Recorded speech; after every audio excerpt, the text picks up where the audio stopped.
Hi guys, welcome back to George Reads once again, where today we are reading Chapter 19 of Slime by David Walliams. Last time in Chapter 18, a new character, Madame Silenzio Sloth. She was supposed to be the island's piano teacher, but instead she just slept all through the lessons and recorded her doing a piano lesson on the gramophone rather than actually giving the kids a physical lesson. And one time she was famous for her bottom bangers, and she did an explosive bottom banger in Ned's face for waking her up. And in this chapter, I'm sure Ned will be looking for a way to get revenge on Madame Silenzio Sloth. They've already taken down Ned's old head teacher, Mr. Rath, Edmund and Edmund Envy, Captain Pride, who owned the park in Mulch, the Isle of Mulch, and this is one more grown-up to the long list of grown-ups that they have offended at Mulch.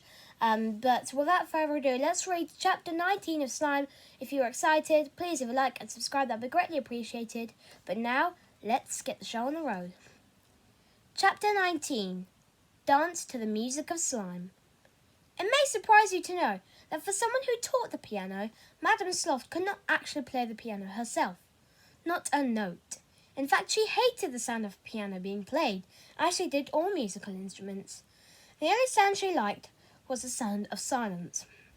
Silence meant Sloth could sleep in peace. As Ned and Slime flew over the island, Ned spotted the roof of Madame Sloth's grand old black and white house. It was easy to spot, as she had a swimming pool the shape of a piano in the garden, no doubt paid for by her ill-gotten gains. "There!" exclaimed the boy. The pair swooped down to the ground beside her house. Looking through the window, surprise, they saw that the piano teacher, if you could call her that, was fast asleep on her chaise lounge, snoring away. Looking across the piano room, Ned and Slime could see the child Sloth was meant to be teaching. The poor thing had been made to stand on one leg on the piano stool whilst balancing a book of sheet music on her head. Presumably, this was some kind of punishment, no doubt for daring to stand up to the world's laziest piano teacher. The pigeons set Ned down and trans-slimed back into a blob.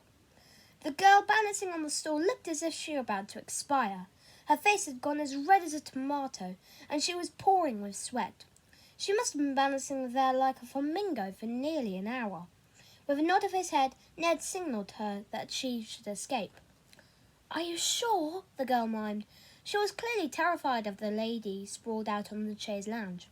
Ned nodded his head again. Tentatively, the girl put her other leg down and breathed a gigantic sigh of relief. "Thank you," she mouthed, before tiptoeing out of the room. Slime slid under the boy's feet and inflated into a ball, so Ned was just the right height to slide in through Sloth's open window. The boy eased himself through, landing on the piano stool. The slime ball followed. At first, it was too fat to fit through it. Then, Slime made himself thin and pulled through. Squelch. "Shh," shushed Ned. "Let's not wake Sloth. Yet." How best to wake someone who loves silence? With the world's loudest noise, of course. "Slime," began the boy breathlessly. His idea was so good he couldn't get it out quick enough. "Yes," replied Slime, now turning back into a blob in the piano room. "I need you to become the hugest orchestra in the world." "Goody, goody. All I want you to do is to make the noisiest noise ever." Ned wasn't sure of the word, so guessed at one. "Noised. A word you'll most definitely find in perhaps the most important book ever published, the Walliams Dictionary." This was perfect payback for Sloth's explosive bottom banger.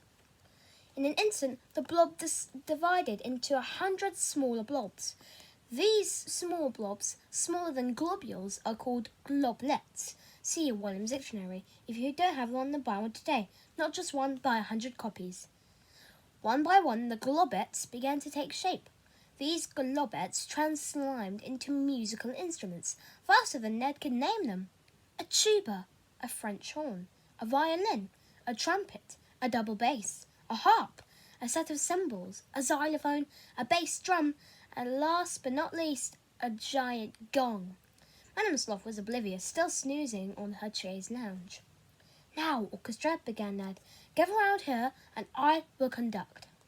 When all the pieces of the orchestra were in position, as close to the piano teacher as possible, Ned assumed the role of conductor. He picked up a banana from the fruit bowl on the coffee table to use as a baton. The boy had once seen a conductor on television, so had some sense of what to do. Ned tapped the banana on the table to get the attention of all the slimy instruments. Still, Madame Sloth snored and trumped away. Her bottom bangers were so foul they could strip the wallpaper from the walls. All the instruments in the slime orchestra, or slimecestra, I have to admit, some of these are better than others, but you will find them all in your Walliams dictionary. Turned to the conductor. Ned nodded and twirled his banana through the air. The noisiest noise that ever noise exploded into the room. Wait.